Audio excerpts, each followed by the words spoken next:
you say that you're going to do everything that you can to reduce the impact that high gas prices have on Americans, we're asking other countries to think about maybe pumping more oil.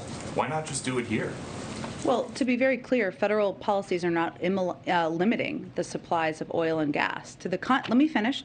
Let me finish. An executive order his Peter, first week that halted new oil and gas. Let me give you the facts here, and I know that can be inconvenient, but I think they're important in this moment. There are 9,000 approved drilling permits that are not being used. So the suggestion that we are not allowing companies to drill is inaccurate.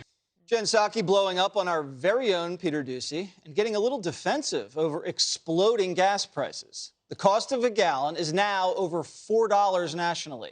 And the president's plan to deal with it is to kiss up to dictators instead of producing more oil here at home. Biden advisors are toying with a possible trip to Saudi Arabia to beg for more energy production.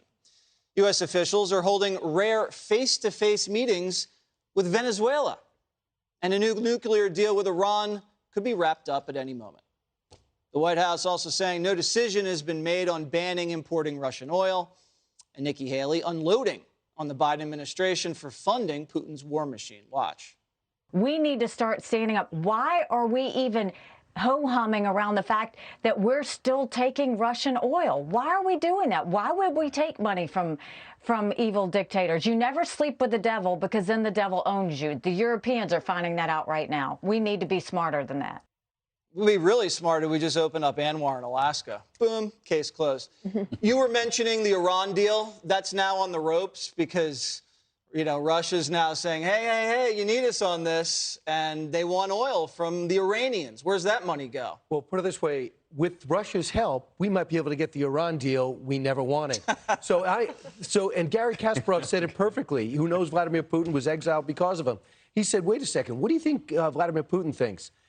This is the country that's helping us out is indirectly or directly targeting nuclear power plants in the Ukraine while threatening nuclear war on us if we do X, Y, and Z. Now we need Sergei Lavrov to go in there and convince Iran to act as irresponsible as they are with nuclear weapons should they get them.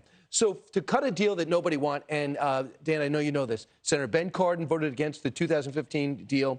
Senator Schumer voted against the deal. Senator Menendez voted against the deal. That's the 2015 deal when you had to go into military base. You were not allowed on military bases to do SNAP inspections. Were they able to use some of the money from their oil to fund terror? Real quick to close this out. We're about to do a worse deal, and the worst thing is nobody knows anything about it. They're about to do something behind closed doors that's going to affect world peace, especially in the Middle East. And because we put all those sanctions on Iran, we got the Abraham Accords. Because people said, I'll take Israel and Saudi Arabia's side over that evil regime. And so that's all gone. The Saudi kings, they don't want this Iran deal. But Biden, tell us how this is going to look, Dana Perino.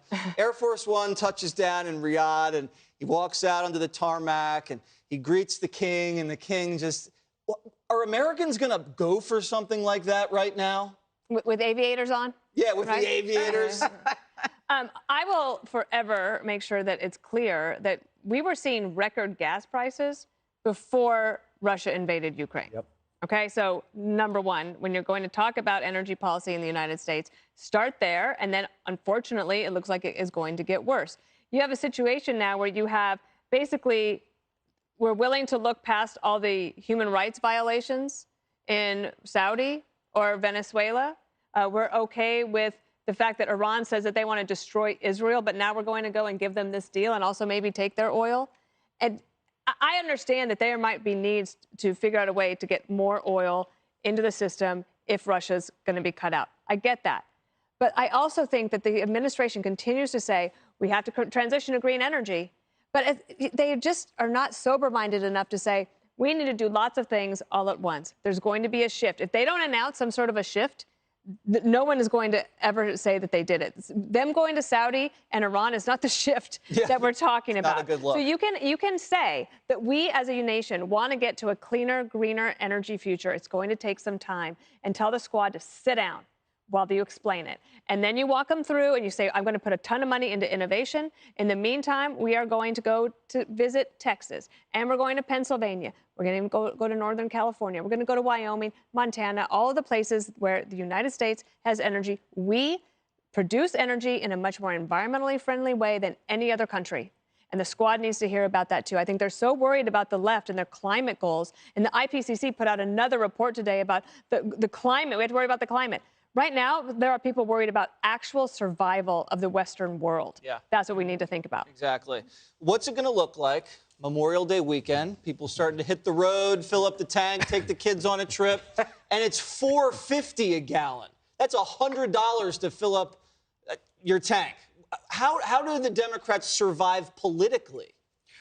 Well, that would be hard for anybody. I think it could be higher than 450. We ought to be happy if it's 450 at Memorial Day. If you look at where we are, look where we are right now. A few facts. Dana, I agree with a lot of what she said. I disagree with a little bit of it, but I agree wholeheartedly that build nuclear, frack, and drill have to be part of the lexicon for any energy reform, any climate change reform bills. Just like they're crazies on the Republican side, they're the unstable thinkers on the Republican side, they're unstable Democratic thinkers as well, and we've got to share with them all. Two, prior to COVID, our barrels per day usage in America was 100 million plus barrels, as much as 103 million barrels a day.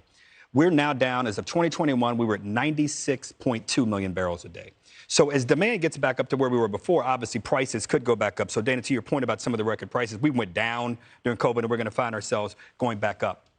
Finally, this energy thing, I struggle like you do with this, Brian, and it's the worst of options.